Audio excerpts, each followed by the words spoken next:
we strive, legends come to life.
Sorry for the mess up, everybody. I'm getting echo and everything. It was wanting to play double, but yeah.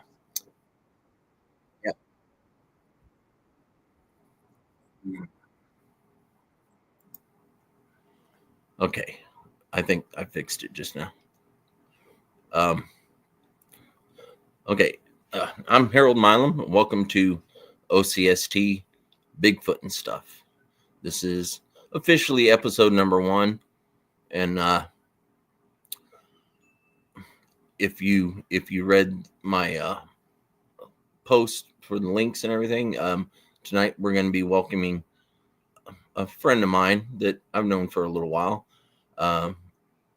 His name is Jimmy Williams. He's a fellow cryptid researcher / investigator. He has a link that I'm going to be sharing here. Some links I'm going to be sharing. He's on TikTok, YouTube, and Facebook, and he also mentioned he has a Twitter account also. But first off, before I bring him up, I'm wanting to give a little bit of background how O.C.S.T. came about. Those of you that know, Christy's going to be in the chat, so if you want to chat along with her, I'm going to go ahead and give my version of why and how O.C.S.T. Oklahoma Cryptids search team got started. So here we go. Okay, back in 2001, I moved up to Lawton, Oklahoma with my parents from Corpus Christi, Texas. Well, when we came up here to Oklahoma, we were looking for a place to live, and since we like to go camping, well, we decided to camp out in the Wichita Mountains Wildlife Refuge till we found a place. So we stayed out there for about 4 months, and during those 4 months, getting acquainted with the wild animals out there, the seasonal people that would show up, and then all the game wardens.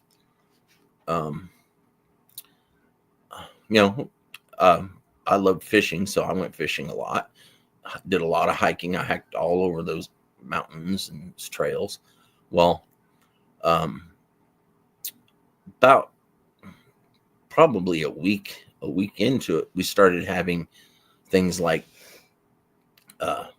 noises happening that sounded out of place.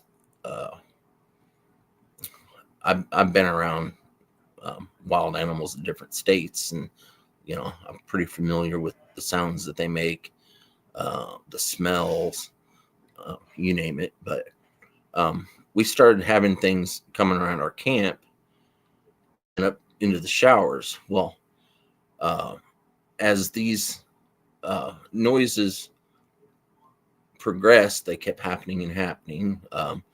You know, you can tell when there's a buffalo around. You can tell when there's a bobcat. You can tell when there's a mountain lion. You can tell when there's you name it. The only thing we didn't have was bears, and I didn't know at the time if there was any wolves or not. But come to find out that not down there so much. It's more coyotes and mountain lions and bobcats. But we started hearing that stuff, and then also being visited by a mountain lion, hungry and wanting to eat my dad's dog. Had an encounter with that thing, sitting up in a tree, looking down, growling, and roaring and licking its chops, and barely getting out of that. But then there was things like my mom, she collected I should say, things like rocks and shells and just interesting things, and cactuses and all that. But she didn't have any clue that when you're not supposed to do that at first of all, in a refuge. But also she didn't know the one rule about if you take from Mother Nature, you got to give back. So we started having things trying to get into the van. Like one night there was I had just locked up the van after we went and took our showers and stuff. I was the last one, so I locked up the van. Go sit down at the picnic table, and I sit next to my mom, and lo and behold, the passenger side door opens wide up and then slams shut. Things like that would happen. And then I'd go up to the showers in the evening. I'm all by myself. There's no other campers, because this is during a slow time of the year. There's no other campers. Well, I'm up there by myself. My dad had just got done taking his shower, and my mom, so they were down at the campsite. It's probably about a third of them. I'd say a third of a mile from our campsite. So I'm up there, and the lights are on a timer. Well, that timer goes off, and I'm hurrying up to get done and all that, and then I start hearing the wind blow through the bathroom windows that are up above. They're open, but then I hear something calling my name, and it's not just Harold, it's also my nickname, Bud.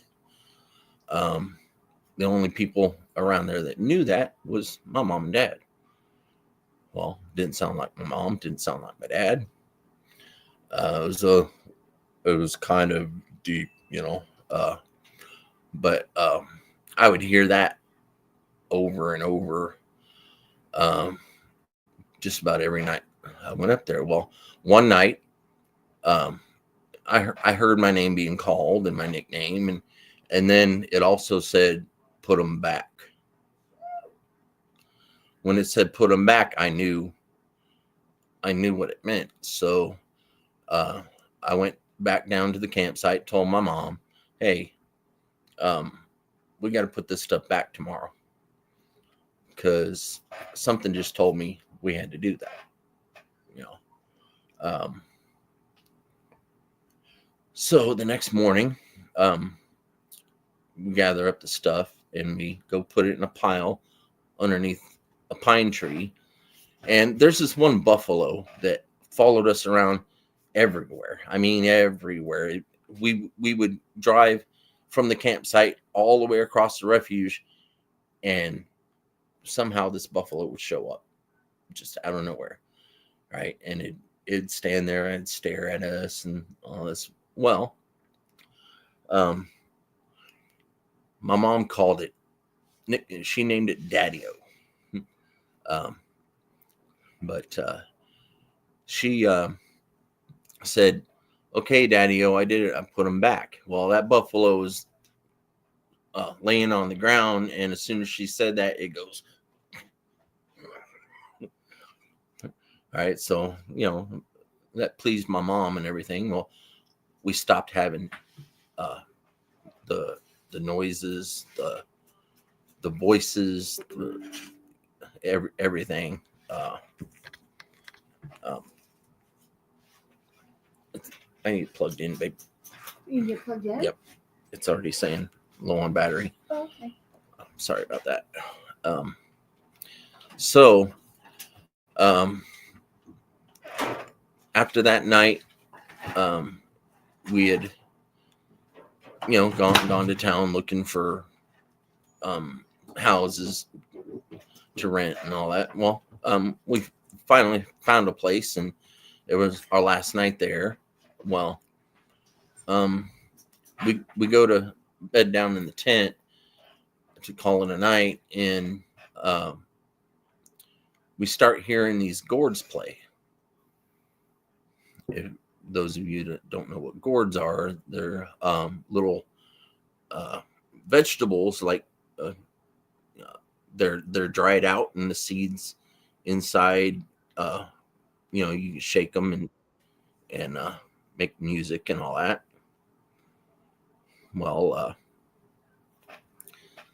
start hearing those play, and then all of a sudden I feel, or I hear outside the tent, there's a coyote that's yipping, and he's getting closer and closer, and then he runs around the tent. Well, not just him running around the tent, there's also something that has bigger footsteps that's walking around the tent as he's running. Okay, heavy footsteps, and I hear heavy breathing. Well, this coyote decides to flop down on my back, because I got my back against the tent, because I'm on the outside. Between my mom's in between me and my dad, and I'm on this one side. That coyote flops against me and lays there and is panting, right? And these gourds are playing, and this thing is walking around the tent. And then my mom says out loud, she says, I put him back. And the gourds stop. The gourds stop. The footsteps stop. The coyote gets up and runs off. Well, we didn't poke our heads outside the tent. We waited for a little bit. Didn't hear anything walk off, but there was no more gourds playing and all that. Well, so we were like, okay, this is a refuge. There's things that are going to be happening. They have been happening, and we just, okay, we're going to move. So we go to leave the refuge that day, and on the way out of the refuge, the buffalo that my mom nicknamed Daddy-O jumps out in front of the van when we're leaving, about 30 yards ahead of us, and it's looking back as it's trotting, and then my mom leans out the window and she says, "Bye, Daddy-O," and it runs off the road and into the woods.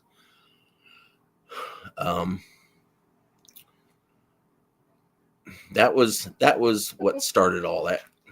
Yeah, sorry, I'm rambling on, but then time goes by, and we're living our life, and everything's going great, and all that. And then in 2012, so my dad passed away in 2008, but in 2012, Me and my mom were living with my little brother, and it was Halloween night. Halloween night, full moon. There was a harvest moon. Well, this harvest moon was so bright that it looked like morning. Well, it looked like when the sun's just starting to come up and everything's being lit up a little bit, a little dim.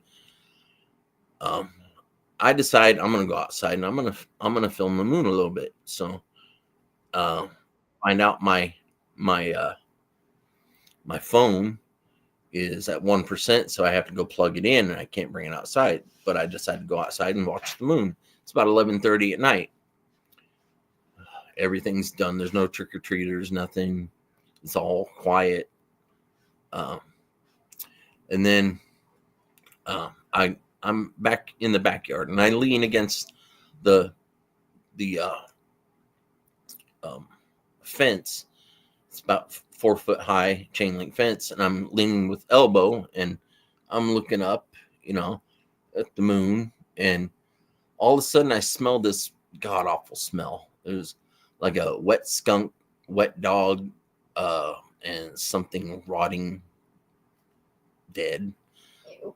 Well, I'm like, ew, what the hell? And about 10 seconds later, the smell goes away. So I go back and I'm looking up the moon, and all of a sudden, out of my peripheral to my left, I see 2 figures walk into my eyesight. I got pretty good peripheral vision. I see pretty good behind my head a ways, but I see 2 things walk into my eyesight, and I'm leaning on the fence, and I turn, and I'm like, I'm wide-eyed, and the things that I'm looking at, they're both wide-eyed and just glaring at me. And one of them, the copper colored one, which was a Bigfoot, it was a female Bigfoot, full anatomy. She was about 9 feet tall, and I could tell by the shed that was behind her, because the neighbor's shed was 8 feet tall, and she was standing right in front of it. She was towering over it by about a foot. And the creature that was standing right next to me, I mean, we literally could feel each other's energy. We were almost touching hairs on our arms, our forearms. And I'm looking up at him, and he's about 7 feet tall. So I'm cricking my neck. I'm like, and so I stand up, but I don't turn. I just turn my head, and I'm looking at her, the female Sasquatch, that's standing about 5 feet away from me. This other creature was a white, I would say, albino dog man, from what I could see. Either a hybrid between a Bigfoot and a dog man, or just a pure dog man, but it had the head of a wolf, a white wolf. Ugly as sin. Dirty, nasty smelling. The Bigfoot, she was clean. Her hair was straight. She kept pretty good care of herself. But this dog man was nasty. But I look over at her, and she looks me up and down, and I'm looking back at him, and he's looking at me, but not trying to move. All he's doing is he's got his fingers going like this down at his side, right? But as soon as I look away from him and look back at her, he drops his mouth open, and he's huffing and puffing. But his mouth drops probably, I don't know, about that much, and just the bottom jaw just goes, and that tongue just comes out, and he's slobbering and panting, and he's standing right over me, so I'm smelling that nasty breath. Well, he just stands there and does that, I look over at her again, and she leans forward and turns her head a little bit, like as much as she could. And she looks at me in the eyes, and she just goes, whoop, whoop, whoop, whoop. Well, I said, oh, hi. That's all I could get out. That's the only words I could get out of my mouth. I was just flabbergasted about all this. And she just straightens back up and stands there and is looking me up and down. And then this creature standing next to her, it starts clenching its fists, and its chest is heaving even more. And I'm like, oh, I'm thinking in my head, this is going to get bad. So I step back. I take one step back. Before this creature that's standing next to me could do anything, this female Sasquatch takes and puts her arm behind him up to his left shoulder and shoves him pretty hard. He goes stumbling forward, but he doesn't fall. But he continues walking on. She then looks at me, looks at him, pauses for a second as she looks back at me, and then walks and catches up with him. They go about 30, 40 feet to the alleyway. This dogman creature then turns around as she's walking up behind him. She gets in behind him. As he turns around, he looks at me and he starts flexing. His muscles were huge. I mean, he was like, I always tell everybody, it was like Lou Ferrigno type of build, but 7 feet tall. And he's flexing, and all of a sudden he leans his neck forward and he goes, just loud. And then she takes and shoves him real hard, and he stumbles, almost falls, regains it, and then she catches up with him. And as they're walking away, they both turn their heads as much as they could, not very much, but as they're walking away, the distance away down that alley, they start turning their bodies, and they're both watching me as they're walking away. And I'm just standing there. And as soon as they get into the darkness, the first thing that comes out of my mouth is, I said, F this, I'm going to go get my bat. That's all I could think of. And I said it out loud. I went inside, got my bat, came back outside. There was nothing, not even a footprint. No broken twigs, nothing, not even a footprint. The only thing that was the neighbor. The reason those two creatures came around was because there's apple trees down the road. There was 4 apple trees, and they ate off of those. And then the neighbor, she always left before she would go home. She would leave a plate of food, snacks like Snickers bars and things like that, apples, oranges, you name it. And that's what they would feed on. And I happened to be there at the wrong time, in the right place, but at the wrong time for them. And they walked up on me surprised. So that was my first encounter. After that, nothing really, while we lived there until I moved out. Me and my mom, we moved out, got our own place, and I started having a female adult Bigfoot and her baby coming around my place, where I eventually met Christy. I mean, we met on Facebook, but That's a different story. but yeah, it's a different story. But so this mother and the baby will always come around, and I got pictures of the baby print and the mother's print, and they left an X by my gifting tree and a little X in the backyard from the little one. And I actually photographed the baby, its face, up in the gifting tree one night. And I really don't know what happened in that picture. Hey, it's 8:30. Yeah. Yeah. So to a long story short, when I started seeing that stuff, I decided, I started watching people's YouTubes and all that YouTube channels and TikTok, and so I decided to start my own. But okay, enough about me. I can ramble on. I'm gonna go ahead and bring Jimmy up here. So I want to introduce him. All right. Trying to unmute the mic here. Oh, you're gonna have to unmute yourself, Jimmy. Ho ho ho! All right, everybody. This is Jimmy Williams. Everybody, say hi in the chat. How you doing, Jimmy?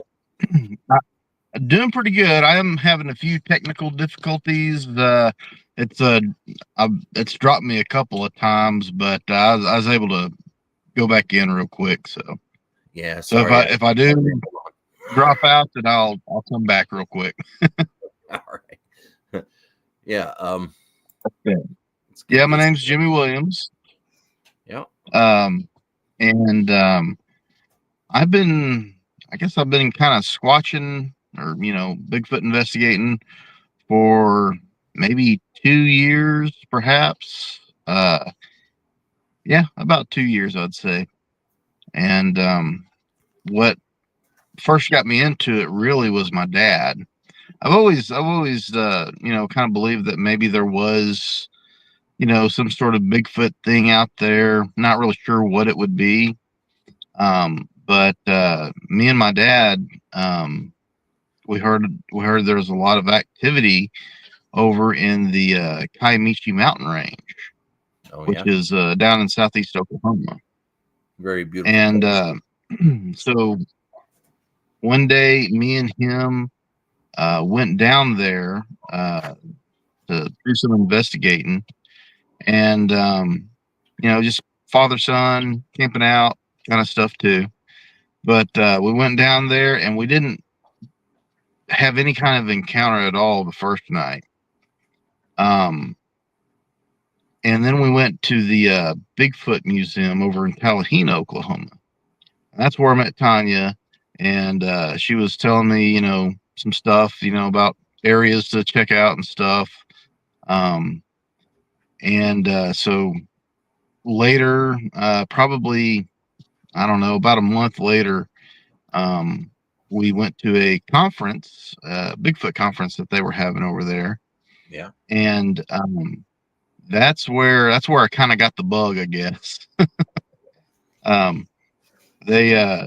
There was a lot of really interesting speakers there that, hold on a second, I gotta make sure my light's charging. A lot of really interesting speakers and stuff there that were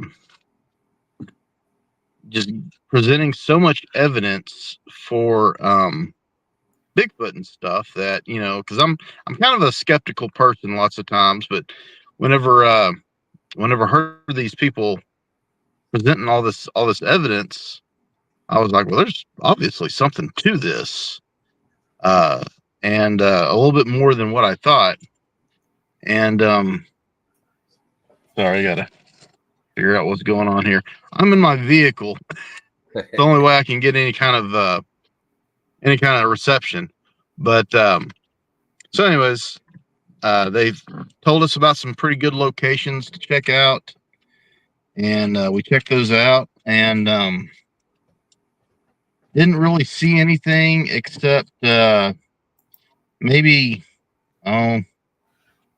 close to half a year, about 6 months later. Yeah. We were down in one area that you and me camped out this last time that we were out there. Yeah. You remember that? Yeah. Oh yeah. Yeah. And yeah, that place is that's a really cool place. It's some place that I would really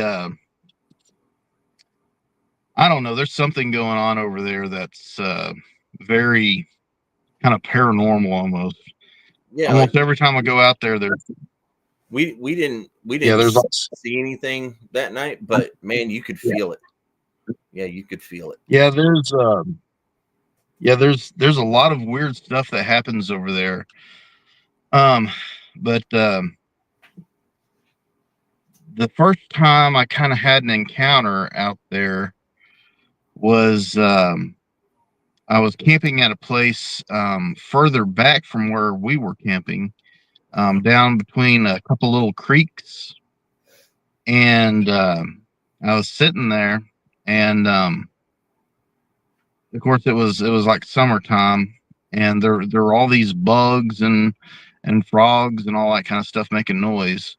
Yeah. But you would hear they would stop making noise at one part, and this is really strange. I was looking at the creek area, and slowly it was almost like an orb of, or a sphere of silence Mm-hmm. that was following something as it was going down through there.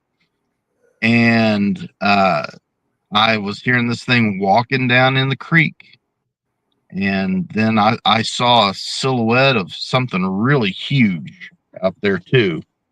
And that's what spooked me the most.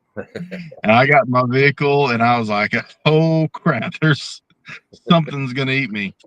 But yeah, that was the first time I experienced something. I was by myself that time. Yeah. But the other time there was I have some sounds and some recordings on my TikTok and my YouTube of things that are just really strange. Some of them I just don't make a whole lot of sense as far as like what they could actually be, because they sound like several things kind of combined. Oh yeah. Yeah, and we heard those things calling out to each other from different areas, and man, that was weird. It was the strangest deal. And then later on, I have this other footage of one making a whoa sound, and it's a lot of people seen that one. And what happened there is about November, and me and my dad were at that camping spot where me and you were camping, Yeah. and we heard that sound. Well, actually, first what happened was me and him were talking, because me and him like to talk and hang out, and just about all kinds of stuff. And then something gave me the feeling that I need to have him quit talking, because something was about to happen. So I was like, "Hold on a second, hold on, Dad." And then the wahoo sound happened, Mm-hmm. and to me that's really strange, because like I'm not one for like thinking that there's like mind speak stuff and things like that, but something for some reason somehow was telling me that something like that was about to happen, and it was just so strange. And sorry, I'm just messing with this light again. The cord got unplugged. Yeah, it's like But the first time I filmed, ever filmed for my channel, I had kind of the mind speak thing happen to me. What they call being zapped. Yeah, that was strange. That was a strange thing. yeah, it's really strange. It's I don't quite understand it. I don't know. I think I understand this cord that I got going on even less. It's messing with my light. Riley's asking Jamie, are you in Oklahoma? I know the answer to this, but I'll go ahead and let you answer. No, I live in the Ozarks. I live in Missouri. I live in, it'd be like south west Missouri. But we had heard, me and my dad had heard and known about what goes on in the Kiamichis, because it's kind of a hot spot over there. Mm-hmm. And so we decided to investigate that place first. Yeah. I'm sure this is terrible for your video. Me trying to mess with this darn No. light. Otherwise, it'd be just completely black. But oops. Well, Yeah. Well, there while went the you're light. doing that, I'm gonna let everybody know. I met Jimmy and his dad when I had the O.C.S.T. Invitational hunt back when I was living in Lawton, and yeah, they were actually the only ones that answered the ad. So took them out to the Sharon Garden area in the Wichita Mountain Wildlife Refuge. There's a nice little trail that goes back in there, and we didn't see any Bigfoot or anything like that, or Dogman or anything like that, but we did come across some footprints that were in the sand. Those were pretty decent size too. I remember that. I had a lot of fun that day. I did too. It was just I a think, little hot. yeah, I think that actually, that happened before me and before I actually had my encounter out there at that one place. Yeah. But yeah, that's the place where I actually saw one with my own eyes. Because me and my dad were sitting there, and I was like, "Hold on, Dad, hold on a second." And this it sounded like a giant person or something coming over from across the road in that wooded area, going whoa, and I was like, "Oh my goodness, that's a new sound. Never heard that one before." And then and so we just kind of sat there in silence for a while, trying to see if anything else was gonna make any kind of sound or come out there or anything. And we didn't hear anything else except for some foot stomps coming from the woods on the other side of us. Yeah. So you know where there's that area that goes back into the woods, that little trail there. It's kind of, there's like a little tiny hill that you kind of, like a hump in the road on that trail that you got to go across to get back there. Well, that's where we heard the sound of something moving around. So we ran out there with our flashlights and looking around and everything. And my light finally landed on it, and it was about 6.5 or 7 foot tall, dark brown, greasy hair. His hair was probably about 5 inches long on there too, but you could tell it was greasy because of the kind of the sheen. It's kind of oily, greasy hair. How mine gets sometimes when I'm camping. and he was walking away, and he had a really wide back. It may have been like 4 feet wide, real muscular. No neck to him or anything. I concur with that. Those creatures, their backs are really wide.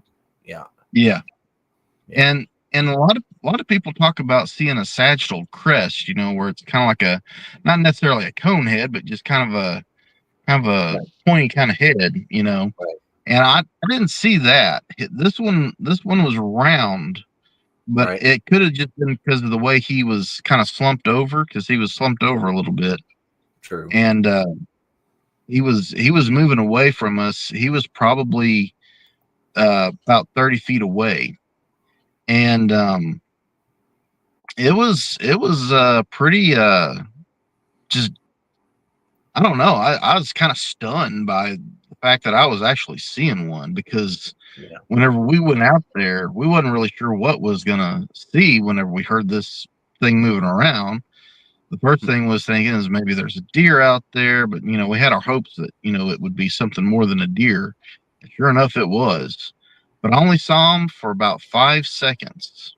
Yeah. But if you think about it, you know, that's 1 Mississippi, 2 Mississippi, 3 Mississippi, 4 Mississippi, 5 Mississippi. Yeah, that's actually quite a bit of time. especially if when you you're think the of one that's witnessing it. It's like Yeah. it's longer than that. It seems longer than that. Yeah, yeah.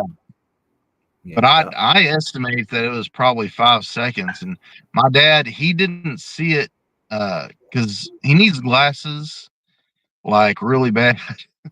Like I have glasses, but I'm not wearing them right now, mostly because of the glare from the light.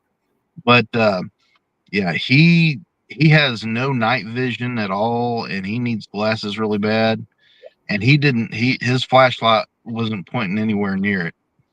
But whenever it whenever it started walking away, I saw him and everything. I put down my flashlight and got out my phone. And I opened up the phone and I was trying to call up the little app, the camera app. And by that time, he had already disappeared. Um, and I lost. I don't see you on camera Yeah, I don't there, know if you Harold. can hear me, Jamie, but I'm freezing up. Yeah, Yeah, I I'm can hear freezing you. up a little bit. Um, But yeah, I yeah. can hear you all right. Yeah, but yeah, I couldn't catch him on camera, sadly. Um, but you know, so often whenever these things happen, it's a weird deal. Either you get kind of starstruck by 'em, or you try to catch them on camera and you just you're things aren't working.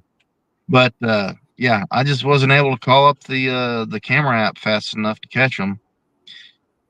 Oh yeah. And by the time that I put my flashlight back up there, I don't know how he did it, but he had already disappeared. But we could still hear him walking.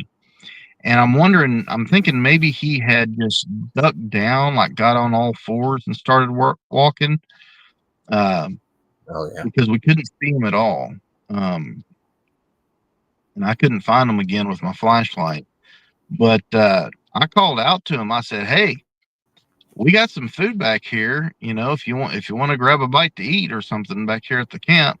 And he paused for a second, Yeah, I don't and then continued. apologize to everybody.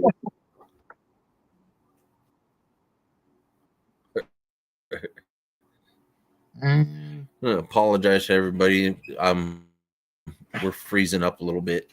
Uh, we're freezing up a little bit in the live feed. Did was my part okay there? You can still hear me though, right? Yeah, I can still hear you. Any- Everybody in the chat can. Oh yeah, yeah. You came across. Yeah, you just cut out a little bit. Okay. All right. Okay. Everybody in the chat, can you hear both me and Yeah, I Jamie? mean it was pretty amazing. And oh, Yeah, my chat went away. Oh, oh. Okay, it's back.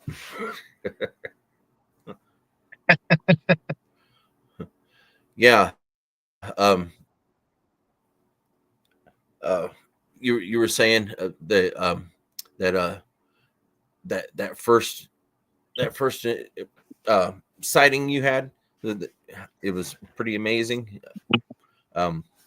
yeah. Yeah. The first time you ever see something like that, it's like you get this adrenaline rush, and Mm-hmm. that's what kept me from being so scared. The, in my first encounter was I had that adrenaline rush, and it was like,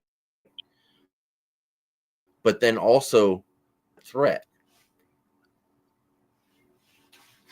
We're buffering. Why? Oh, I don't know. Just probably a bad connection. But we'll try to work through it. Yeah. So Blazer says I cut out. Jimmy didn't. Yeah. Um, Can Jimmy still hear us? Okay. yeah. He can still hear us, right? Okay. You can still Yeah, hear I us, can hear you. Jimmy, right? It gets a little garbly sometimes, but not Okay. very often. Yeah. Yeah. I'm gonna go turn off our TV, maybe. Gonna go shut off the other electronics to make sure there's no interference. But, Yeah, I yeah, think that's what we get for first episode. yeah, I got to iron out all them wrinkles somehow. You know, got to start somewhere. Okay. Okay, so you said that you had that first sighting. Um, how about any other kind of cryptids? Have you run across any signs of anything else besides a Bigfoot? No, I haven't run across any other kinds of cryptids or anything. But mostly I've been preoccupied with just trying to figure out the Bigfoot thing. But if I run across anything else, I'd like to. Yeah. I'm kind of interested in the Dogman thing because I mean I like to call him Wolfman though. Dogman. I think of a poodle whenever I think of like a dog. But yeah, like I like calling him Wolfman. But I there's a lot of that over there in southeast Oklahoma, and there's some not too far north from where I am where there's been reportings there too. But I also know of reportings of pterodactyls um, and other kind of flying, almost weird flying cryptids and stuff along the northern Oklahoma, southern Kansas Yeah, area. pterodactyls. That region. Mhm. Yeah. Um, Sorry. yeah, that's a some people know Brian Terrell. He's been on uh, in the chats with a couple people I know. Um, but yeah, I remember him telling me about the pterodactyl. Yeah. When I first talked to him. That Brian's a pretty good would guy. I really be appreciate him. something to He's run into. helped me out quite a bit with all this. Yeah. But Oh also yeah. little people. The little people thing is pretty interesting. I think that's very very possible. I mean, It's making it a little difficult to do an interview because both of us are cutting out. uh, O.C.S.T is glitching, freezing, but the sound is normal, not glitching. So Oh, yeah? you're glitching, but the sound's coming Oh, out okay. fine. So we're glitching on my end, but the sound's coming out okay. So, but the only thing is we're both glitching, and we can't understand what each other's saying. Well, I'm hoping I it gets better I now. can understand you pretty well. Yeah. It's mostly the Well, video that I'm having a hard time with. yeah. On my end, it's kind of both the video and the audio is cutting out Uh, on my end. But um, let's see here. yeah, the little people is another one that I can believe in Let's because see. that one, you know, we have the shortest Yeah, person in the world's like 2 foot tall. So I mean, it's very possible for there to be right. a whole tribe of It's them out there. possible. Oh, oh yeah. Oh yeah. Yeah. When I first got into this, I was reading stories about the Littlefoots in it. It was pretty interesting to hear about um, these creatures that were no higher than 3 feet tall. That Yeah. they were just like Bigfoot. They had big feet, but they were little. You know, that got me. That got me even more interested in wanting to do cryptid research and yeah. But as far as my personal belief on that is, there's more than one version, just like there's more than one version of Bigfoot. Yeah. Because the version that I saw looked a heck of a lot like Bigfoot.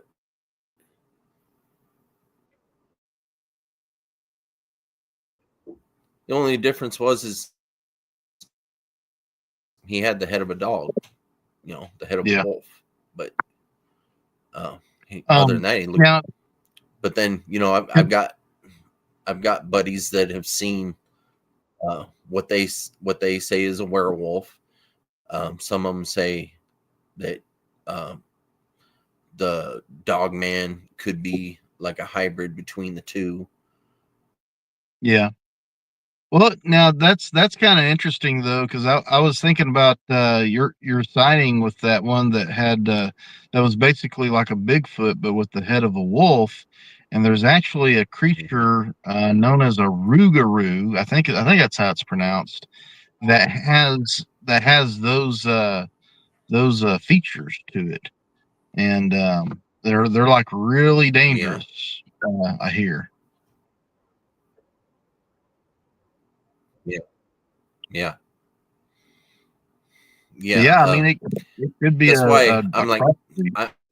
I'm not 100% sure it was a man. I'll say man like. Yeah, I think Jimmy's cutting out a little bit. yeah. Our feed isn't all that great. We're gonna have to deal with it best we can. But Yeah, there's a lot of stuff I've let's been see. learning though. Okay. From I know you have a story about a UFO. Yeah. Uh, um. Would you mind telling the story about the UFO? yeah, the UFO story. That's pretty awesome. Also very topical Yeah. for for what's going on right now. Um, Yeah. that was an interesting Yeah. one. I have a friend. His name is Gabriel, and me and him. Well, he bought these infrared floodlights for his truck, as well as these Mhm. cameras. And his idea, which I think it's a pretty interesting idea, is that he has these floodlights going all around the top of his truck there, and as Yeah. well as some cameras. And the idea is that it's going to be a 360 view, essentially, of things at night. And he has these blinders for the windows to block out light, as well as the screens to look at. So he wanted to he wanted to uh, test this out over there where I've had my sighting and everything. So we drove over there and set everything up, and and we were out there for a few hours, and I was getting tired. I was about to fall asleep, which which is kind of weak, honestly, for me, because it was only 3 a.m. But like last night, I stayed up till about 4 or 5, and then I was like, "Oh crap, I need to go to bed." So we were both tired. We're getting older and everything, so we decided to uh, go back down the road, and he wanted to try out driving by just using the cameras, the feed from the cameras. So that was a really interesting experience there. And so we got to the end of the road, and took everything off and started heading back to Tallahena. And right there, where there's that 4-way stop, we saw what we thought was a law enforcement helicopter. It had, but it had these, and it was coming right out over the, just barely clearing the tops of the trees, and it had these amber Oh yeah. twinkling lights going around, and I thought, well, that's kind of weird. And then at the very at the bottom of it, at the center of the bottom of it, the whole thing started to light up, and it all became one solid light. And it's kind of we had kind of a side view of it, so it's kind of like, if I can figure out how to do the shape, kind of like a diamond kind of look like that. But it, sort of like Yeah. if you were seeing a flying saucer from the side, basically. But the whole thing lit up real bright. Right.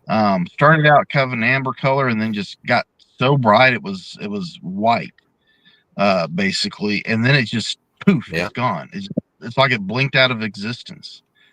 And I was like, oh my gosh, that's Gabriel, we just saw a UFO.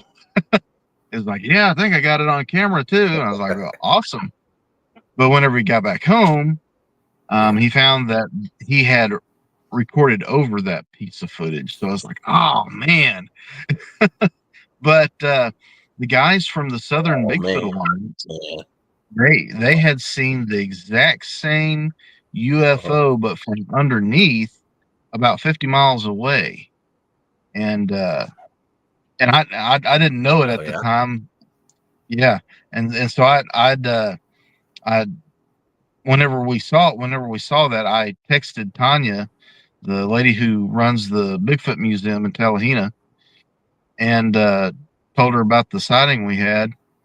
And then she the next morning she told me about what Southern Bigfoot Alliance had seen. It was same night, about 50 miles away though, and it was I was pretty amazed by that.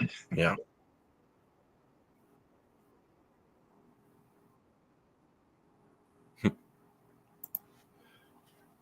Yeah, But that's pretty amazing. It's a lot similar to like my dad and my little brother used to see UFOs all the time. Not me so much, but except for the one time that I did have. I think I told you the stress, uh, the sound that came from that red orb was like crackling electricity. I don't You remember know, that one. When did that happen? yeah, I'm not sure. That was back in '96, I believe, right? 1996. Yeah, my dad and my little brother were sitting out in the carport at night, and they had the lights off because they were seeing these lights out up along the bay, you know. And all of a sudden, they see this thing that looked like a cigar shaped craft, gray, metallic gray, flying over near the naval base down there because we live pretty close Yeah. to there. But this cigar shaped thing was flying, and then it stopped and it's hovering. And my dad said it was probably about a mile away. And he said the lights came on in this craft, and you could see in the windows. It had windows all along it, and you could see in the windows, and you could see these little people standing in the windows, like they were staring out the windows. And he said they looked like little gray people. You could actually make out tiny. He said tiny because they were about a mile away, but you could make out the color of these creatures that were standing in it and everything. And my brother came to get me out of the house because I went inside for a minute, and I had missed the UFO, but when I came out, they said it was gone. We went in the backyard and looking up in the sky, and then out of the sky from the direction where that UFO, where they said it was, this big red orb just drops down over us about tree level, about the top of the trees, and it comes down and it buzzes right over all of us in the backyard. And it's doing that crackle, crackle. And it's big red glowing sphere, and it's making that crackling noise. And then it goes straight back up into the sky, and it was really cloudy all of a sudden. Right before it went up in the sky, it got really cloudy. Well, it went up into the clouds, disappeared, and then about, I don't know, maybe no more than 15 seconds later, you could see this big triangular shaped object just comes down just barely underneath the clouds, and it lights up, and then it goes. Yeah. Now I've seen two triangular objects before. I've seen the Aurora stealth plane. I was out trespassing on Wagner Ranch in Texas. I used to go out there to look at stars and stuff, and I had I noticed that there was this red kind of thing coming from the I think it was, let's say, it'd be the northeast, and I was like, well, that's not Mars, because Mars should be coming from or not, the northwest. I was like, that's not Mars, because Mars should be coming from the east. Right. And the thing, it just kept getting brighter and brighter, and then I finally saw that there were three lights, and that reddish kind of orange colored light was in the middle, and it was this black triangle flew over, and you could see I could see like a heat, like a heat wave kind of thing coming off the back of it, and I believe that was the Aurora stealth plane. Another time, me and my dad were going through Oklahoma City, or actually, I think it might have been Lawton or Oklahoma City, and we saw a black triangle with three lights, and they were purple lights on either end of it. Yeah, And that was a really weird. That's funny, because I saw the same thing when I was camping out there in the refuge. Saw that same exact thing, like you said, the triangle shape with the purple lights. Yeah. And I used to have a friend that was he had done he was kind of like an IT guy for a lot of military bases, and he had worked on some pretty top secret ones. He even worked in HARP at one time, and I asked him about the TR3B, and he said that he can't tell me that it exists. Right. So basically, he was saying it exists, but he can't tell me that. Yeah, it's like wink, wink. And thank you, everybody, for subscribing too. I appreciate it. Yeah, y'all get in there and subscribe to his channel. I'm posting it every like 5 seconds. Yeah, Christy says she's posting it every 5 seconds. So Sorry. yeah, we got abnormal investigations in here. Good to see you. Good to see you again. Y'all need to go check out Abnormal Investigations on YouTube. I'm not. And also he has a Facebook. Go check him out. He's pretty cool. I like watching their stuff, and they're good people. Abnormal Investigations. I'll check them out. Oh yeah. Check him out. They're faith-based, so you know But they like boots on the ground. They do a lot of boots on the ground. I'm telling you right now, and they come up with some pretty good stuff. And yeah, some of it might be a little creepy sometimes because they actually I've seen some of the stuff they caught on their camera live. It can be pretty creepy, but it's cool for people like us. That's what we want to catch. We want to catch those creepy crawlies. Hey, so I have a question for Jimmy. I'm the one that has a question for Jimmy. Okay, what's your question? What is your thought about all the drones going around? Well, the drones, that's an interesting thing. One thing I've heard that I think is what I think is actually going on is on December 2nd, the military had transported a nuclear weapon from what I've heard, and using a boat. I don't know why, but maybe they were transporting it from another country to the U.S. Mm-hmm. And whenever it arrived at the port, the container it was in had been broken into, and the weapon was gone.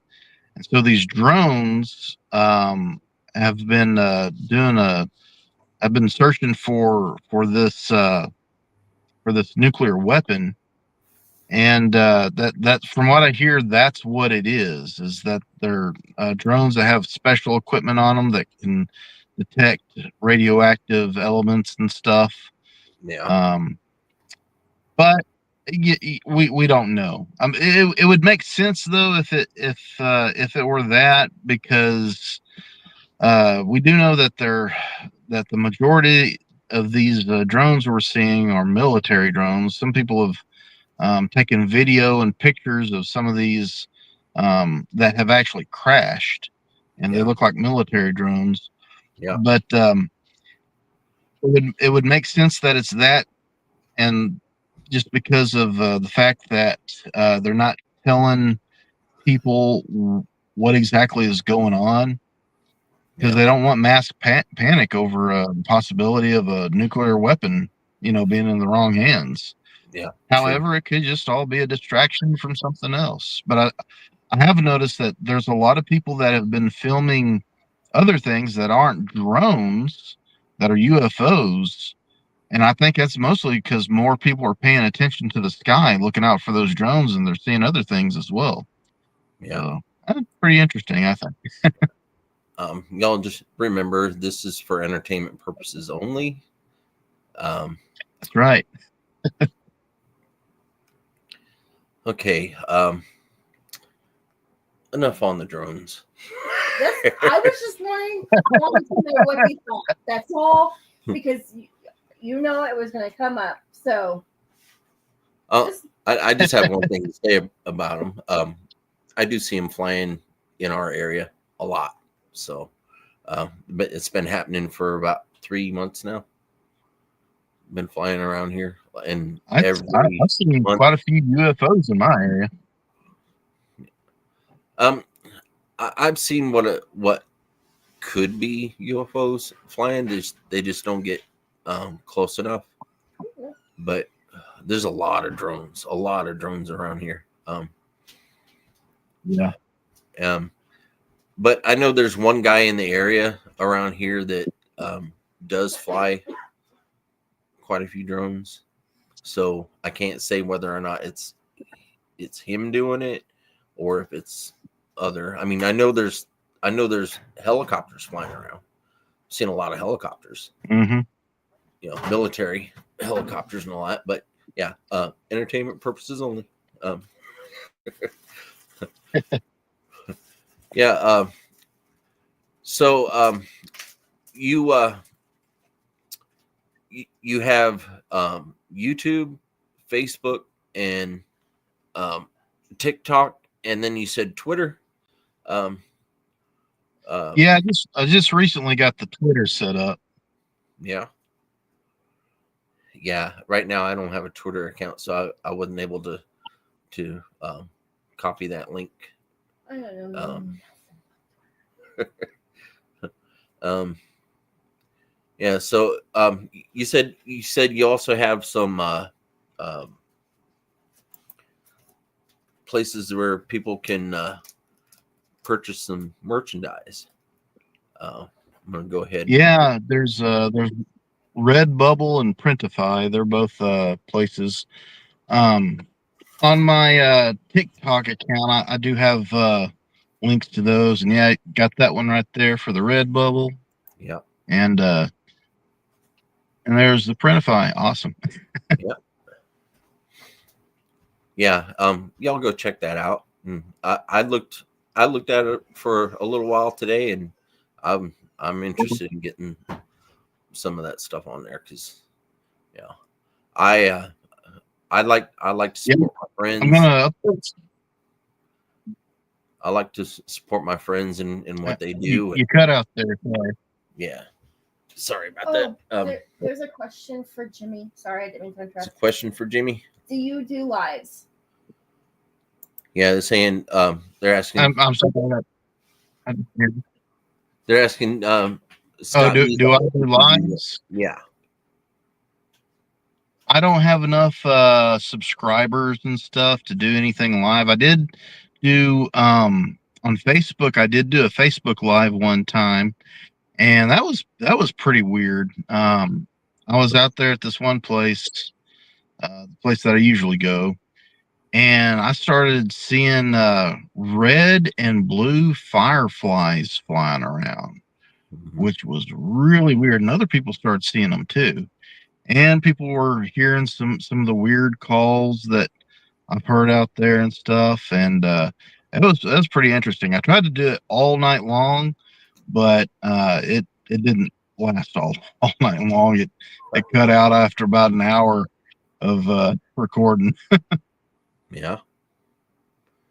Yeah, that But, I've never really noticed any blue like fireflies. I mean, maybe like the white ones, and of course growing up it was mostly I grew up in southern Iowa, so it was mostly the yellow and green. yep.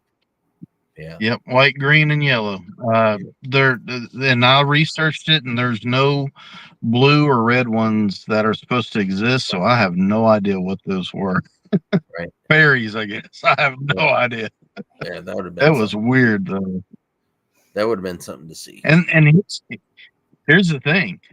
This happened after I had my encounter with the Bigfoot out there, and these fireflies were all going in that direction of where I'd seen Bigfoot. Right. And that was creepy. I did not follow them because I was like, there's these weird lights going down a trail I was by myself down a trail that I know there's a Bigfoot down there. And I've recorded black bears over down that trail too. Two big Yep. old black bears. They were bigger than me, about twice my size, Oh, and they I were watched mean. that. I watched that video where you have that one big black bear on there. I was like, well, I ain't seen them that big. Yeah, that's huge. And Yeah. and what's really weird about that is with um, the camera I had set up there, it would have caught them initially um, destroying that stump that I had all that peanut butter spread on, but that footage wasn't on there at all. All that there was just the bear sniffing around and licking a empty jar of peanut butter.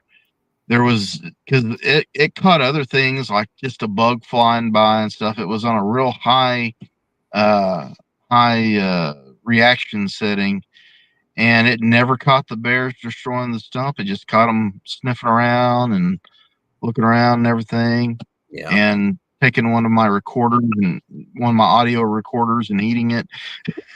That's all it recorded from them. But who knows? Maybe there could have been something that deletes footage. I have no idea. Somehow the stump that was out there got destroyed, and it didn't get caught on camera. Right. Yeah. But, another This is mystery. why I was intrigued by that when I was watching that video. I was like, could it be a Bigfoot that did that? And then you were like, when the bears showed up, I was like, of course. Of course. I mean, you can't rule one out though. Yeah, You still can't rule either one out. Yeah. You know. Yeah, honestly, I can. All I have is them showing up for the after party that happened. Mm-hmm. You know, with that tree stump. Oh yeah, they could have been showing up saying, "Ooh, did he leave any goodies?" Yeah, and sadly, I didn't know this, but a squirrel had stored like every single nut they'd gathered inside that tree stump, and all their nuts were just spread all over the place. I was like, oh man, I feel bad for that squirrel. Yeah, I'm. Question for Jimmy: what's the scariest encounter you've had? Oh man, the scariest one. That would probably have to be my first one. Whenever one was coming up through that creek, that was. I mean, it was my first sort of encounter, Mhm. and spooky as it could be because I couldn't fully see what it was that was coming up through there, and it sounded pretty big coming through that creek. And whenever I saw sort of the silhouette of whatever it was that was kind of bipedal looking, walking on two legs, I mean that was huge, just because of how far down the bank went down to the creek, because the creek bed was dry at that time, and so you could hear this thing stomping around on the rocks and stuff. And that scared the snot out of me. Yes, Scott B says, "Can Jimmy tell one of his encounters?" Do you have any other encounter, like any kind of creature? Like you gave us the first one, like you were just talking about. Then you had the UFO. Any other type of encounters? I mean, you didn't. If you have an encounter, you don't exactly have to see a creature. Yeah. You can hear them, you can smell them. Have you had anything like that? Well, yes. There was. Now I've never smelled one, and I got a pretty good sense of smell. Like lots of times, whenever I'm walking out in the woods, lots of times I smell deer urine, and I can smell other like some of the varmints and stuff that's out there. But this and whenever I had my Bigfoot encounter, I didn't smell anything other than the forest, which was odd.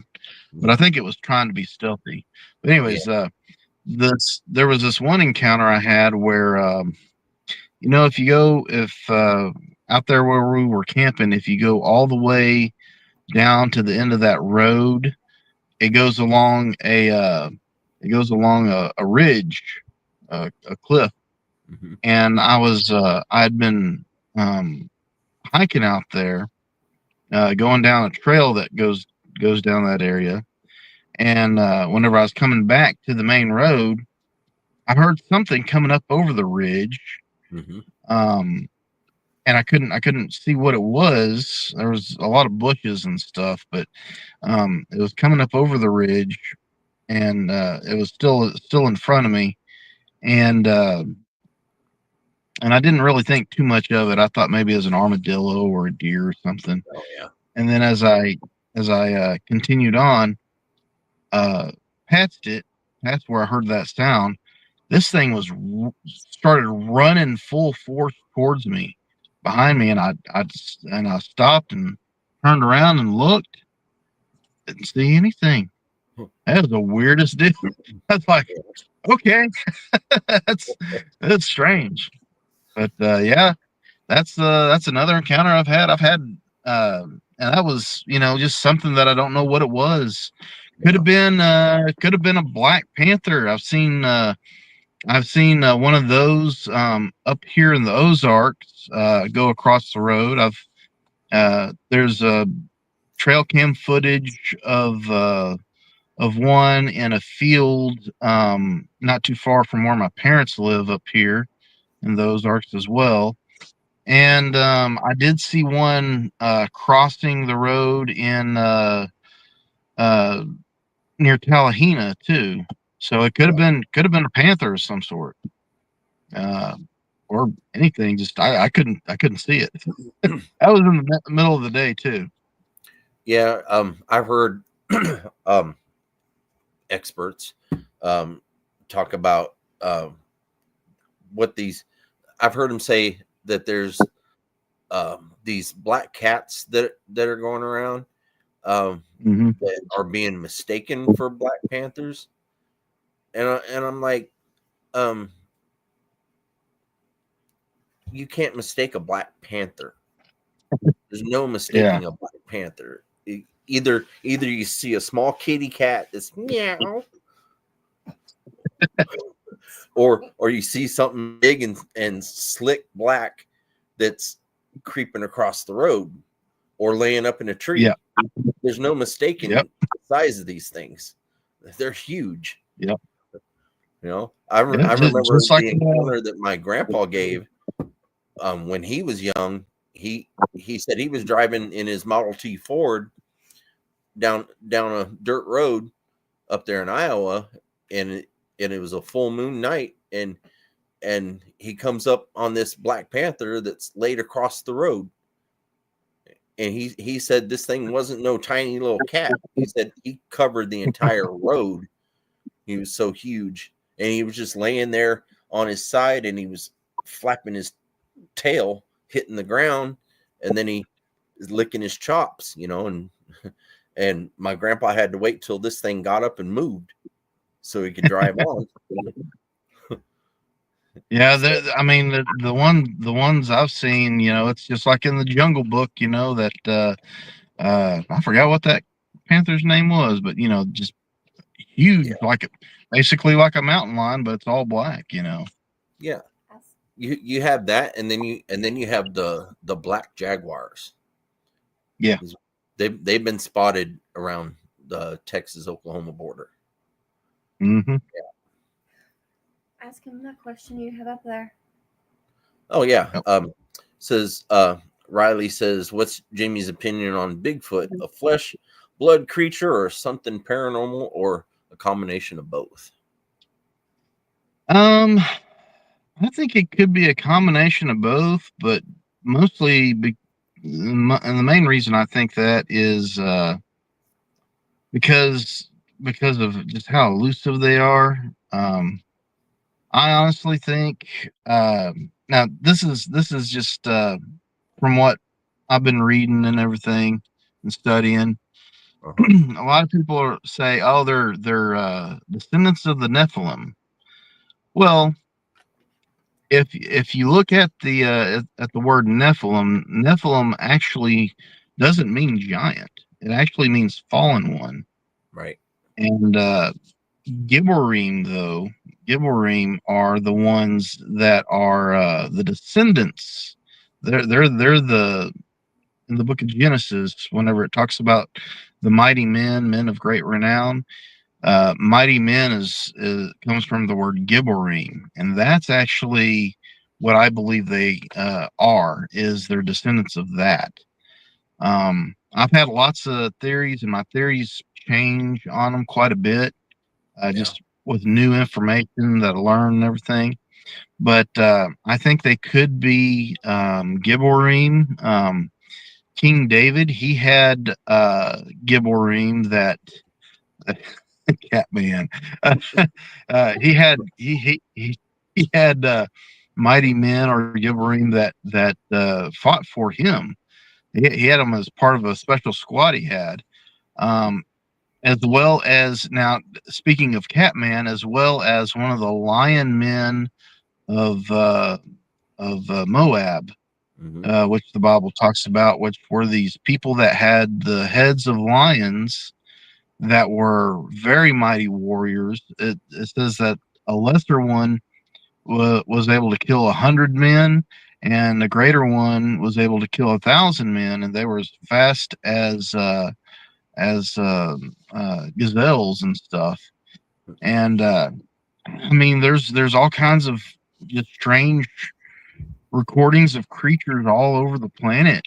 That's why I like the Bigfoot, and I kind of like the Dog Man and the Little People, because all over the globe there are stories and depictions of these things. Yeah. Like Saint Christopher, he was a dog man or wolf man, that became a saint in Christianity. And as weird as that sounds, Christopher Columbus allegedly had found dog men there whenever he landed in the Americas at one point. Marco Polo talks about them. So there's lots of other people that talk about different kinds of cryptids and stuff all over the planet. It's very interesting. Like even in Australia, they have the Yowie, which is like a Bigfoot, Right. And there's something to this, and it's global. Yeah, and it's amazing, people's different opinions on it. The amazing thing is that we have the ability to research these things to the point we are, and someday somebody's gonna be one of the lucky ones to actually hopefully sit down and actually speak to one of these things, and we'll get. That's what I'd like to do. Yeah, that's what drives me is, I want more than just the whoops that I got from my first encounter. She was standing right next to me, and I'm like, I should have talked more. I want to see one. Yeah, Christy hasn't seen one yet, so hopefully I can get her out in the woods one of these days, and we can... I'm sorry, I'm reading the chat and they're making me laugh. Yeah, the closest Christy's come yet. She had the when I took her out in the parallel forest down there in the refuge. We had that one that was a gray one, a gray Bigfoot. That we couldn't see it with our own eyes, but I took pictures of it in video and watched the video back, and you could actually see this thing staring at her. And then it turns and looks at me as I'm taking the video, and then it walks in the same direction I start walking away at, and I'm like, yeah. And then shortly after that in the video is where I'm pointing out these uprooted trees, right? And I'm like, yeah, that doesn't belong there. And as soon as I say that doesn't belong there and I'm pointing at it, you hear this from behind, you hear but we couldn't hear it there live. We couldn't hear it there live. It only came through in the video. That's the weird thing. The only thing is right after that, the noises that I heard was when we were getting ready to leave, and we were headed back out, and we came to this clearing, and all of a sudden the wind picks up, it starts swirling around, and then all of a sudden you hear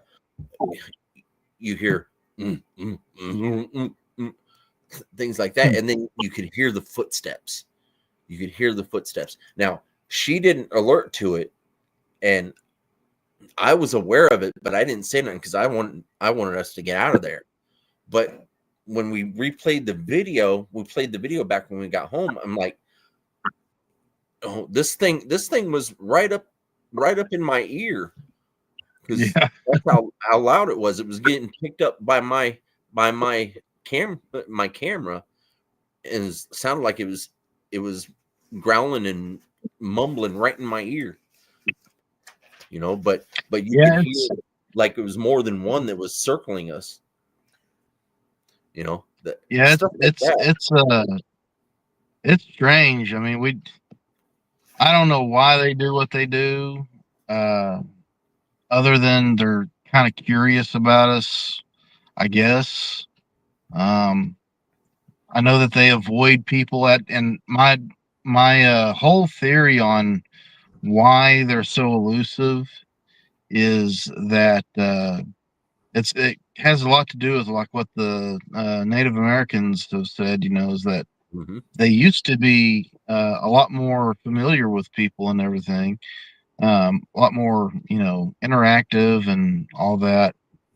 But they whenever people came over, white people came over with guns, and the Native Americans started learning how to use the guns.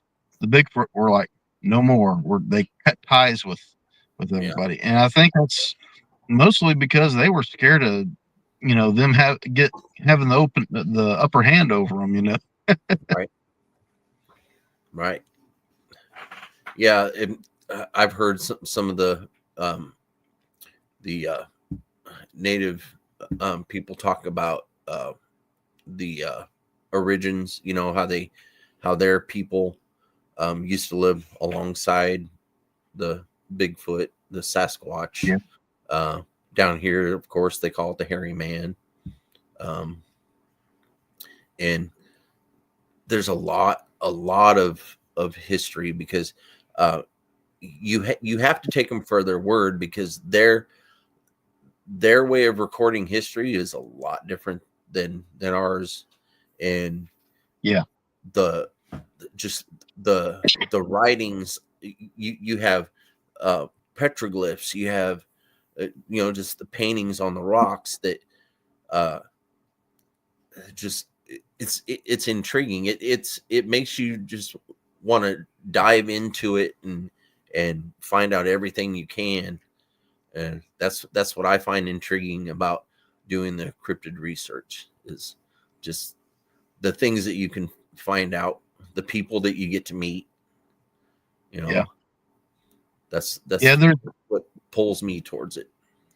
And it really opens up the doors to a lot of strange things about humanity's past and stuff. There's so much history that we have no we haven't been taught. There's a lot of things we haven't been taught in history, and it's really interesting. Like some of the things you start to find out about Yeah. stuff. You know, it's just. Oops, sorry. I was trying to zoom in there. Yeah. I'm gonna go ahead and post the link for people to come in if they wanna talk Huh? with us up here. So we got like a little less than a half hour to go in the show. It ain't gonna hurt to go over a little bit if we have to, um, but yeah, the link is posted. If anybody in the chat wants to come up here and join the conversation live, give your fingers a little bit of rest from that keyboard. Yeah, and we don't have to talk all about cryptids. I mean, if you got something interesting you want to talk about, bring up another subject, you're more than welcome. But yeah, Yeah, I don't have a whole lot really. I mean, this is the most exciting stuff really going on in my life. I've been trying to do more investigations locally because where I'm at is supposed to be a hotbed of activity too. I've just yeah, this year I've had 4 reports now of people having sightings of a Bigfoot and 1 sighting of a dogman. But yeah, the allegedly there's a guy that caught one on a game camera, yeah, a trail cam out here, and I've been waiting for to hear back from them on that. Yeah. And it's really interesting. Like, I work in Eureka Springs, and in that area, I mean, well, first of all, there's a lot of different kind of people over there, but it, the but yeah, the in Eureka Springs, there's a lot of interesting people, and there's a lot of wilderness out there too. That you know, lots of different kinds of sightings of Bigfoot, and some people have seen little people, they say, and there's also a lot of UFOs in that area too. Yeah. Yeah. You know, we're talking about you said something about catching on trail cam, right?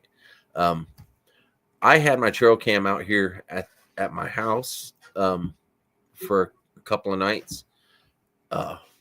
Sucky thing is I lost the footage, but I had it out by our shed right behind the house, and I went and I checked it one morning, and had our cat on the trail cam. I had set up some treats for whatever's going in our backyard, you know. And the treat was still there on the piece of wood that I left it on, and it hadn't been touched. But the cat was down at the bottom of the screen, almost off the camera, but you could see he was right there, and he was munching on something, right? But the sound that was coming through the audio wasn't just the cat. You could hear the cat munching, you know, but the sound that was up right behind the camera that was coming from that direction was more of a but nothing was showing on the camera. And there was probably 6 videos of it, and the whole time it was just something eating something just off the view of the camera. Tell them how high the camera was compared to where the cat was. Yeah, compared to where the cat was. The cat was on the ground. This camera where I had it set up was about 6.5 feet. Wow. Yeah, 6.5 feet. There's nobody around here that's 6.5 feet tall. Well, yeah. Except for CJ, but CJ was in his room asleep. Yeah, Connor was in his room asleep. So, playing games. Yeah. And then later, after I saw that, I was like, CJ, did you happen to see anything peeking in your window? He's like, no. He now has curtains on his window. Yeah, at the time he didn't have any curtains on his window, so I'm like, have you seen anything peeking in your window? Did you see that photo Tanya has of one that was caught on a trail cam? Yeah. Yep. I saw that was you could see the butt really well in that one, and you could also see a foot too, really well in it too. Yeah.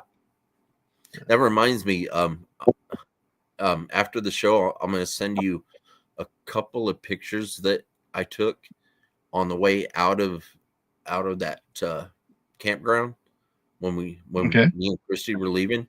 I caught some faces.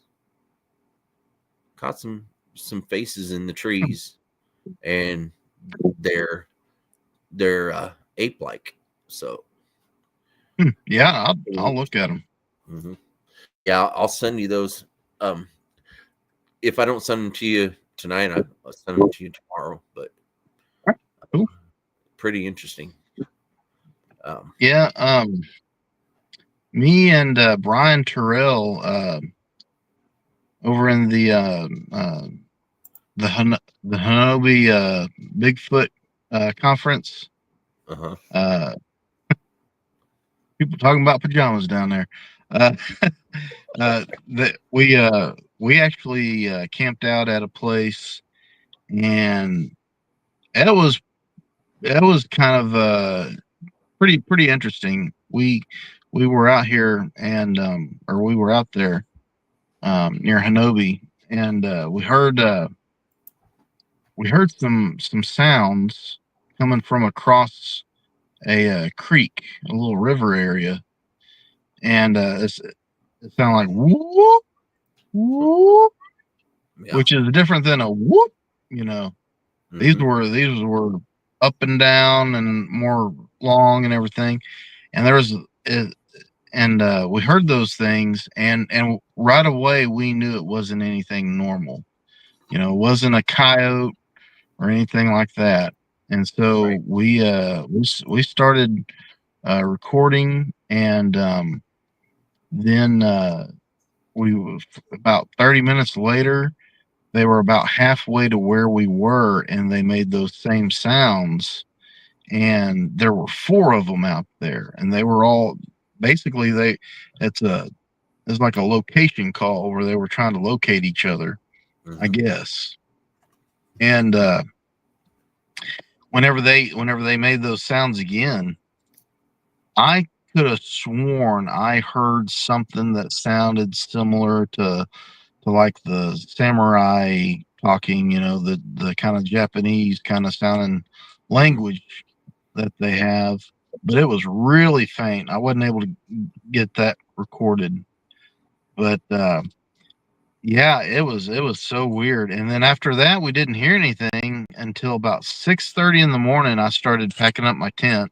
I was the only one awake at that time too, and uh, from the opposite direction of where those calls were coming from, I heard on a little area that Brian likes to call, or he I call it Sasquatch Mountain.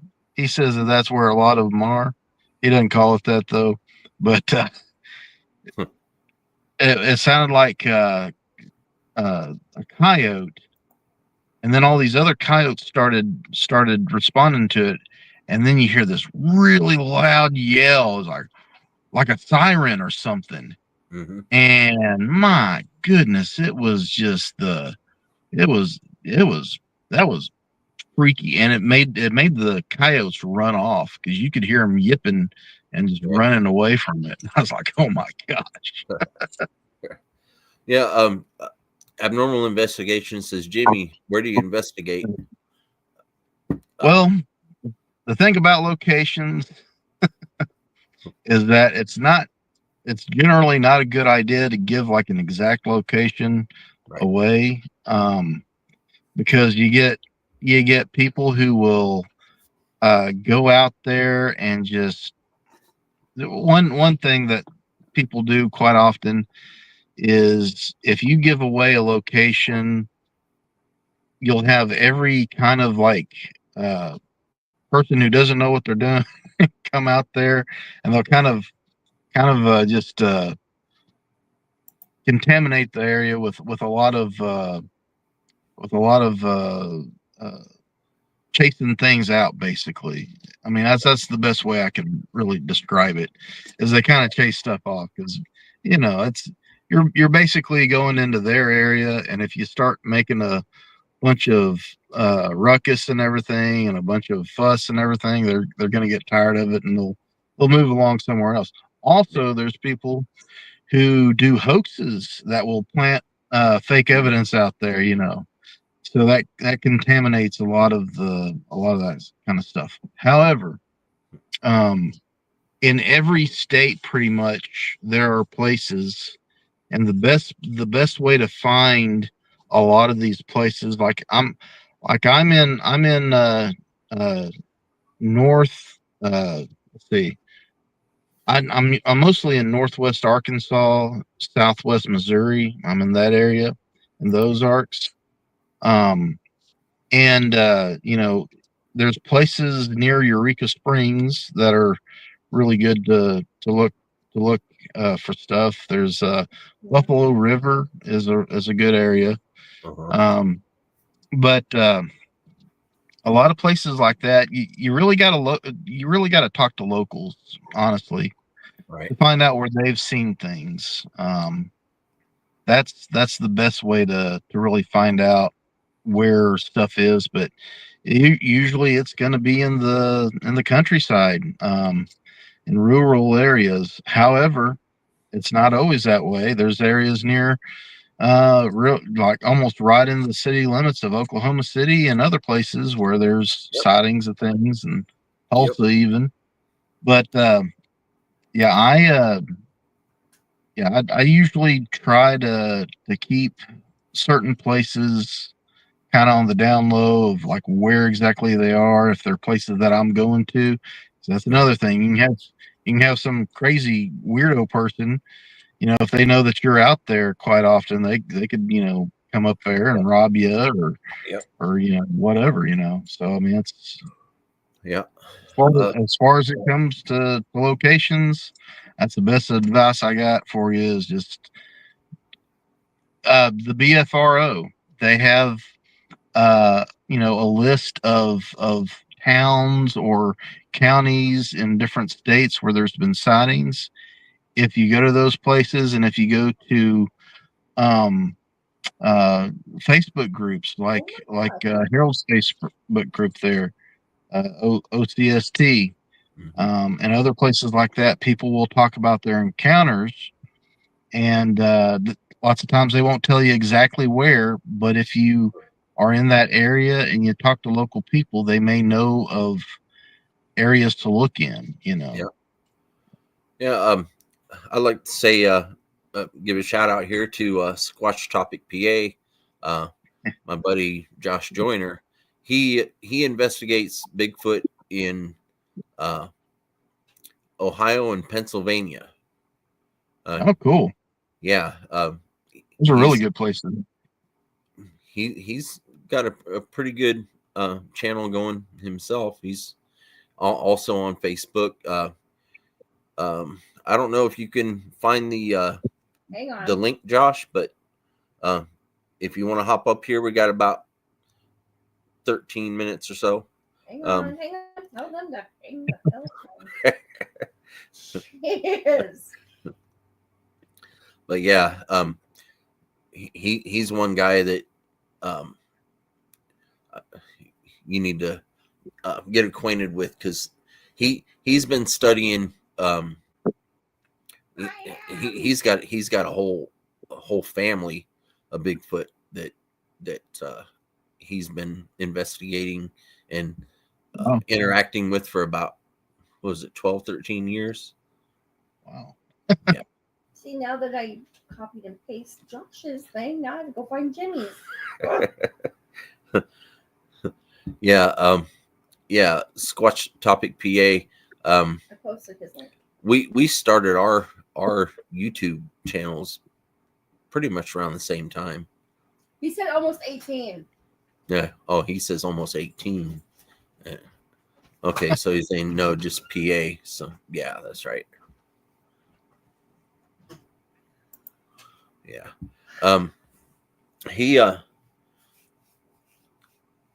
He's had I don't know if you've heard of oh goodness, brain fart here.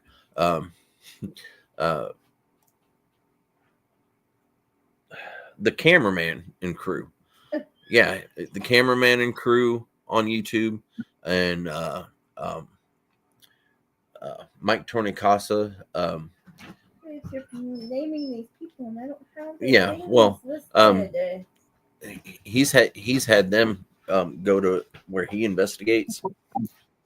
He's had other people that have gone in there, and like I wish he'd come up here because he can tell that story about one of the people that stayed with him and never came back. Wait, Riley, how many subs do you need to go live on YouTube? How many subs do you need to go live on YouTube? Well, 1,000, isn't it? No, it's actually changed. You can actually You can go live with someone that's already going live. If you have 50 subs, you can do like wow. a collaborative live, and then it's 100. It's 100 now. If you get 100 subs, you can actually start doing lives on Oh, YouTube. cool. Yeah. Awesome. That definitely come in handy. Oh yeah. Yeah. So y'all need to get It's into 100. Josh yeah, said. it's 100. Y'all need to get into Jamie's YouTube there and subscribe and give him some likes. That way he can start doing some lives of his own. 'Cause- Jimmy, any idea when you're coming back to Oklahoma? That's a question for me. Well, I'm not 100% sure. I mean, here recently, it might be sometime after March, in March or after March. Because it cost me usually around $200 to come down there. But that's mostly because of all the food I'm eating and everything. It's like $100 in gas and $100 in food. But yeah, I mean that's the main thing is it's a money thing. But yeah, probably sometime after March is whenever I'll be going down there again. Yeah, me and Christy were talking about this next time we head down there, Southeast Oklahoma. We're going for a week. Yeah, she wants to stay for a week, and I agree. Yeah. Because staying one night out in there wasn't enough. Yeah. That Yeah, definitely I'll wasn't. tell you what, if you let me know, before heading over there, I can probably come out with y'all if you'd want. Yeah, yeah. Oh, I'll definitely get in touch with you. I'll definitely get in touch with you and let you know when we plan on doing that. Because one thing, you're a cool guy to hang out with, Thanks. and well, I was there pretty early on when you started, so Mhm. and your channels have been you've been putting out some pretty good stuff for one thing, and you're very knowledgeable on the subjects, so people are gonna enjoy watching you do lives once you're able to do that. Oh yeah. Because you catch some pretty good stuff. You do. You really Yeah, do. I don't do a whole lot of videos. Hadn't been putting out a whole lot of videos here recently. And that's just part of that is because I have some material, but part of it is just like going through like hours and hours of footage and piecing things together. It gets kind of annoying doing all that.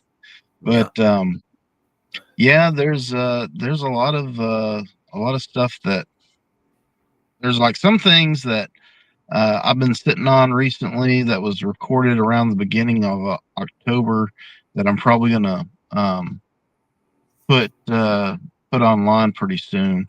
Right. And that's those sounds that I recorded with me and Brian Terrell. Those Yeah. are pretty amazing. Yeah. Oh yeah. And another thing that I've noticed a lot is out at that one place where me and you were camping. Lots of times, me and my dad, or even just myself, it didn't have to be both of us, but we would uh, we would hear this really strange, really loud, droning kind of sound, like a kind of thing Yeah. going on. And it would last for hours sometimes. Oh Because yeah. originally, whenever I'd first hear it, I was thinking, well, maybe it's somebody driving down the rumble strips on that highway that's not too far from there. Right. But I mean, if it's going on for hours, it can't be that, Right. you know. Hey, And Wilson, whenever thank you for stopping by. Have a good night. and Yeah. whenever me and Brian Terrell were camping, he was and this was in a different location. He recorded some really strange sounds. One thing he recorded that he showed me was there was like 32 subscribers now. Thank you. There was something that almost sounded like a giant piece of really heavy steel like hitting the ground, and then a motor kind of sound that was like powering up, and then it shut off all of a sudden, and that same metal sound happened again. And I have no idea what in the world that was. We wasn't anywhere near anything like that. And Yes. it's Squash weird. Topic says he's describing what I hear on my recordings. I know what he's talking about. Yeah. I have no idea what they are. I don't know what that stuff is. I was thinking maybe it was some of it had something to do with like drilling for an underground base or something, you know, because I've seen a lot of air units, really, really huge air units traveling down the highway over near where I go squatching and everything. So I was thinking maybe it has something to do with that. I don't know. Yeah, Squash Topic says hermetic vibration. I don't know what that is, but there's so many things it could be, and I just have no idea. Yeah. If you can subscribe to Squash Topic PA. He explains pretty much everything that he sees. He'll explain everything clearly too. I mean, he's pretty knowledgeable on just about everything cryptid. Yeah, I'll subscribe now. And he's a military vet, so yeah, he's a pretty cool guy. Let's see. What else is cryptids vibrate on a higher frequency than humans? Yeah, I believe so. I believe that to be true. And it could be why I was like sensing something was going to happen. You know, maybe I was getting some sort of vibration or something from that before it did. Yeah, it's like the time, like I said earlier, when I had that so-called zapping. You know, I lost total control of my my legs for one thing. Something was telling me without hearing a voice, something was telling me you can't go in there, and all of a sudden I'm walking one direction and I'm saying on the camera, I don't know why I'm walking away, but something's making me walk away. And it turns out the next time we went back a few days later, I found a handprint of something pressing down into the mud, like they were keeping their balance. And just ahead of that was paw prints from a mountain lion. Wow. So I can see why they told me not to go in there. Yeah. Yeah, that was a weird feeling too. I felt sick for a while after that. But I've had it happen a couple times more, and I don't get that sick feeling anymore. It's just when I feel that coming on, it's like, okay, what do you want? or if I'm out in the woods, I'll feel something is out there, and usually it's spot on. Like I'll have a feeling, be like, okay, we're going over here because something's over here. You know, something's telling me there's something over here, and you go over there, and I'll get something not clearly on camera, because you know they really know how to avoid camera. They really do. Yeah. In most cases. So, but I'll get a glimpse of something, like that gray Bigfoot. I got a glimpse of it. I got his head from here up, and then parts of his arms and his shoulders. So, but he was making sure he was staying behind those trees,